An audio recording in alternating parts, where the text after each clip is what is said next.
Amén. Por favor, vaya a su Biblia a Efesios, el libro de Efesios, capítulo 6, del verso 10 al 12. Yo voy a hablar unos momentos sobre la iglesia de este tiempo. Es importante, ya que estamos cerrando este año, el 2013, que vayamos entendiendo el propósito de Dios con su iglesia. ¿Cuántos son parte de la iglesia de Cristo? Levante su mano. Nosotros que hemos sido salvos, rescatados, los que hemos permitido y hemos pedido que la sangre de Cristo nos limpie, nos lave de todos nuestros pecados. Hemos sido, la Biblia dice, hemos sido adoptados o injertados al cuerpo de Cristo.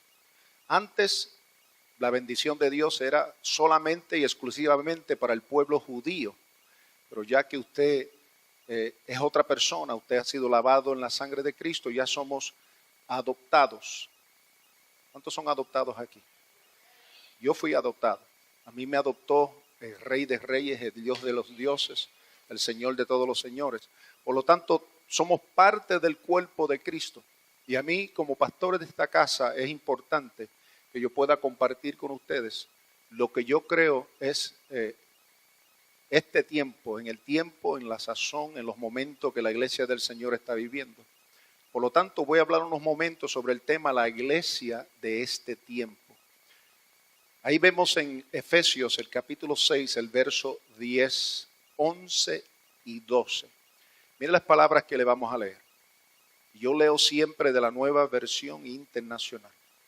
Por último, fortalezcanse en el poder o el gran poder del Señor. Pónganse toda la armadura de Dios para que puedan hacer frente a las artimañas del diablo. El verso 12.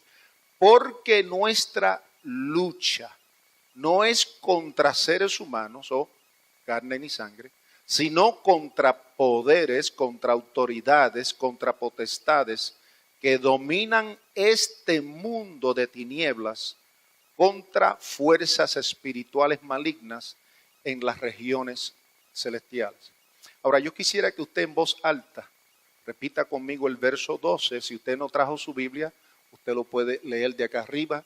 Nosotros permitimos iPads, permitimos iPhones, toda clase de instrumento electrónico que le dé acceso a usted a la Escritura. Estamos en el 2013, así que usted puede hacerlo en esta tarde. Efesios capítulo 6, el verso número 12, usted lo va a repetir conmigo en voz alta. Leamos. Porque nuestra lucha no es contra seres humanos, sino contra poderes, contra autoridades, contra potestades que dominan este mundo de tinieblas, contra fuerzas espirituales malignas en las regiones celestiales. Amados hermanos, el apóstol Pablo, que escribió esta carta a esta iglesia, cuando él escribe esta carta, el apóstol Pablo estaba en Roma.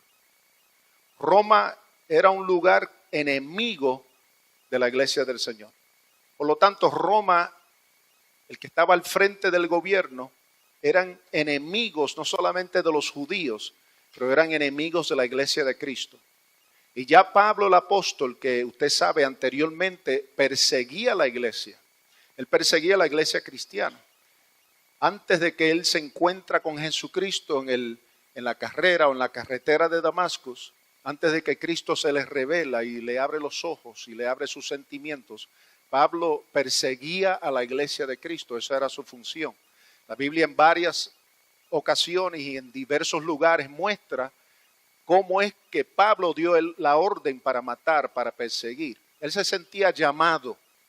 Sabemos que Pablo fue un hombre educado por los mejores maestros, fue educado por hombres y que conocían las Escrituras, y él sentía el llamado de perseguir a esta nueva onda o este nuevo movimiento que se llama la iglesia cristiana. Por lo tanto, él hacía algo que tenía pasión.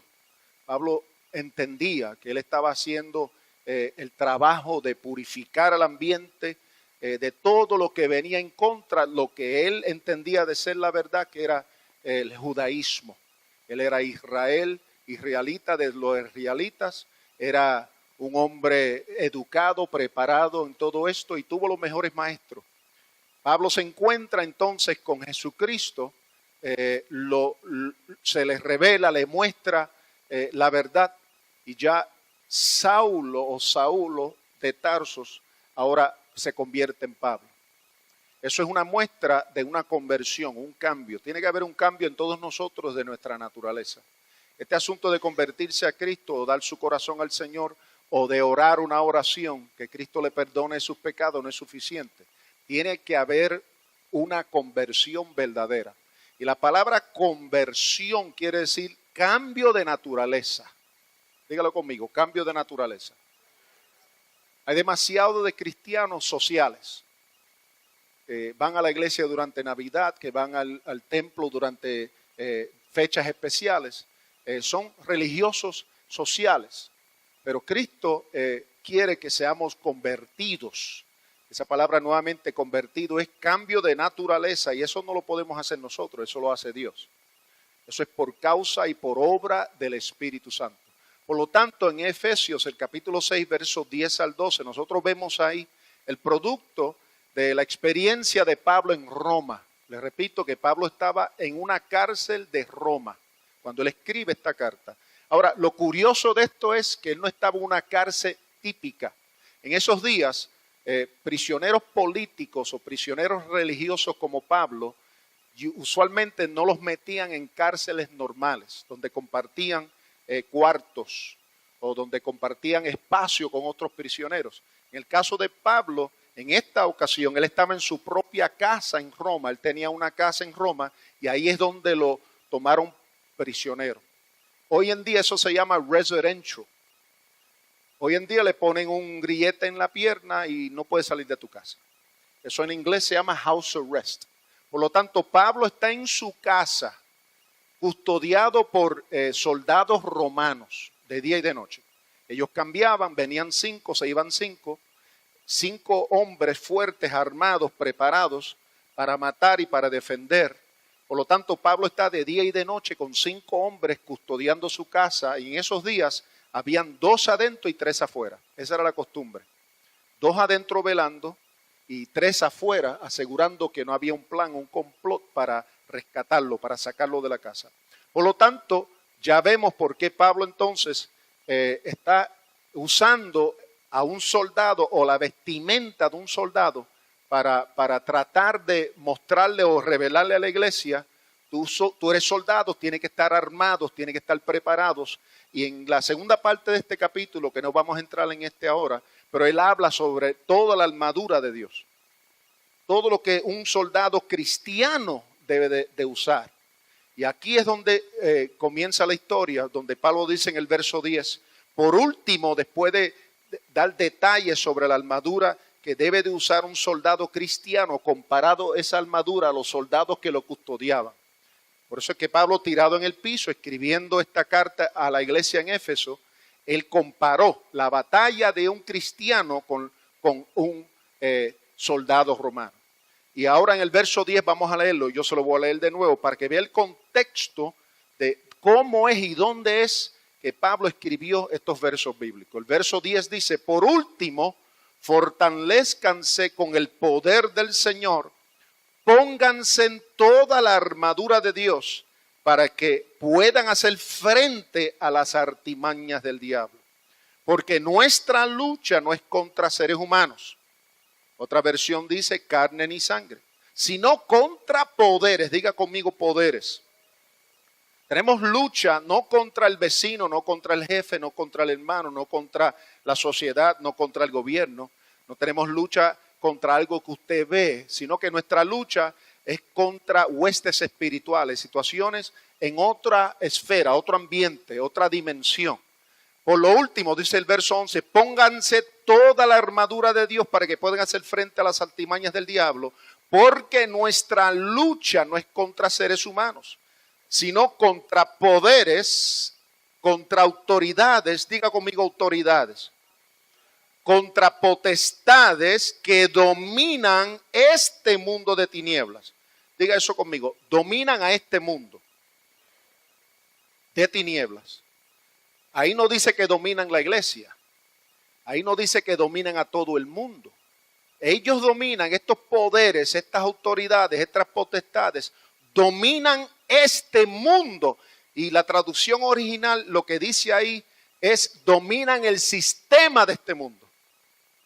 Por lo tanto, estos poderes, autoridades, potestades, fuerzas espirituales malignas en las regiones celestiales han sido enviadas, han sido bien organizadas para dominar el sistema de este mundo.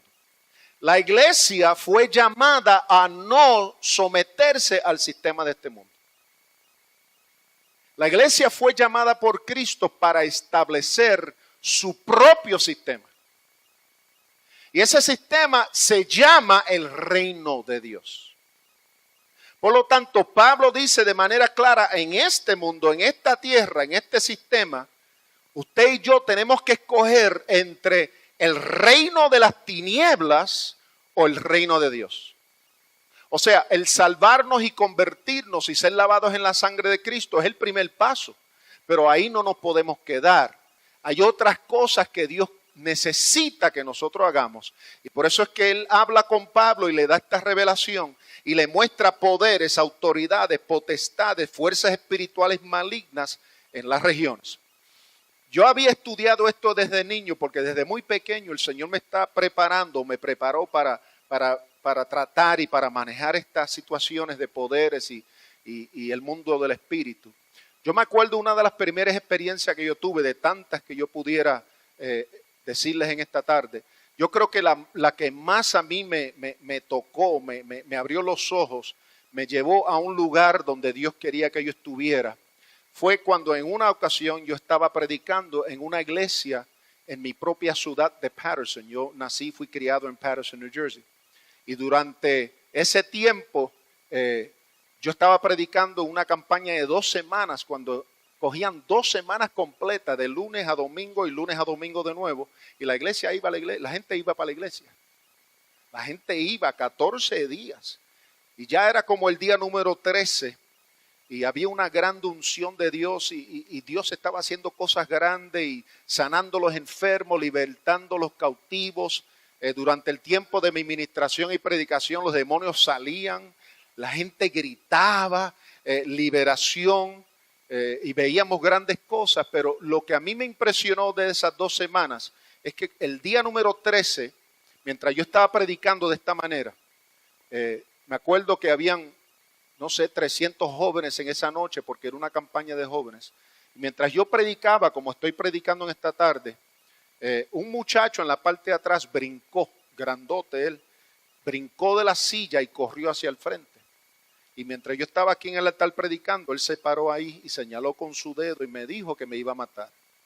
Yo no se lo creí ni un segundo, ni un momento, pero que me comenzó a amenazar.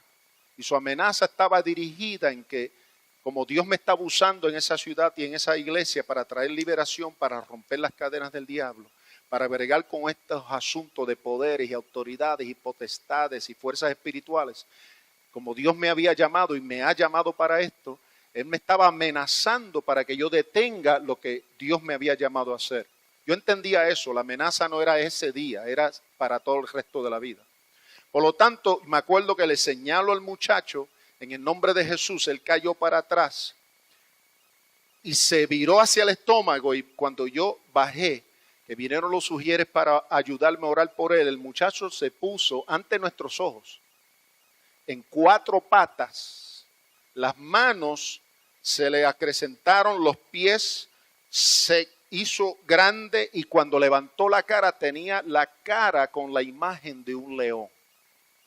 Y comenzó a hacer como hacen los leones. Eso era un demonio. Yo sé que en esta tarde usted no vino para escuchar esto, usted vino para escuchar sobre Jesucristo en Nazaret. Pero esto es lo que tengo que hablarle. Cuando yo veo que el muchacho se hincha, su cara es como la cara de un león, sus manos como las patas de un animal, y él comienza por toda la parte al frente de ese santuario a caminar de un lado a otro, haciendo ruidos de león, rugiendo, amenazando a la gente. Ahí el Señor me enseñó varias cosas, pero no voy a entrar en los detalles de eso. Lo que sí aprendí en esa noche, lo que yo había entendido por teología o entendido por por lectura o estudio, pero nunca había visto una manifestación satánica de esa manera. Eso en mí abrió un hambre grande para entender estas profundidades. Mientras el muchacho, dominado por demonios que se estaban manifestando, porque ¿sabes qué? Yo quiero decirte una cosa, el que no es cristiano, el que no es entregado al Señor, el que no tiene el Espíritu Santo acá adentro y no es templo del Espíritu Santo, está abierto para ser posesionado por demonios. Hay tres. Está la opresión es por fuera. La posesión es por dentro. Cuando ya el espíritu entra dentro de la persona y posesiona. Opresión es por fuera, perturba. Posesión es por dentro, domina. Y completamente toma control del ambiente de esa persona y lo hace preso y lo hace esclavo. Yo lo que estaba viendo era una posesión manifestándose en la vida de ese muchacho.